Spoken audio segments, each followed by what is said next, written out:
কিশোরগঞ্জের পাকুন্দিয়ায় খাল খনন কর্মসূচিকে কেন্দ্র করে দুই পক্ষের মধ্যে ধাওয়া পাল্টা ধাওয়ার ঘটনা ঘটেছে। এতে এলাকায় উত্তেজনা ছড়িয়ে পড়ে। ২৩ মার্চ বেলা ১১টার দিকে উপজেলার ১১ সিন্দুর ইউনিয়নের দক্ষিণ খামা গ্রামে এই ঘটনা ঘটে। স্থানীয় সূত্রে জানা যায়, গোলডুবা খামা সংযোগ খাল খননের অংশ হিসেবে যুবদলের সাবেক নেতা খন্দকার আল আশরাফ মামুনের উদ্যোগে সকালে স্বেচ্ছাশ্রমে খাল খনন কর্মসূচি শুরু করা হয়।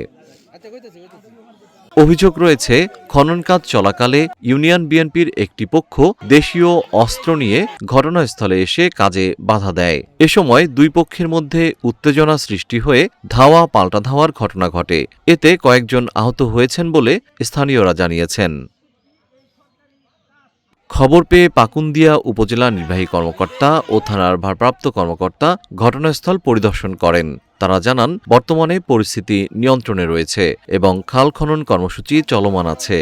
আমাদের কাছে সংবাদ আসে যে এটি খাল খননকে কেন্দ্র করে দুই পার্টি সশস্ত্র অবস্থায় অবস্থান করতেছে। আমরা সেই সংবাদের ভিত্তিতে আমরা ঘটনাস্থলে আসি।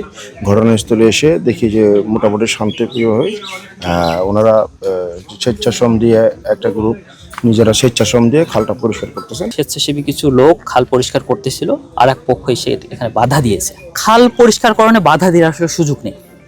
খাল কেউ যদি স্বেচ্ছাশ্রমের ভিত্তিতে বা স্বেচ্ছাসেবী হিসেবে পরিষ্কার করতে চায়, সে করতে পারে, একটু মহৎ উদ্যোগ। বর্তমান পরিস্থিতি এখন স্বাভাবিক রয়েছে।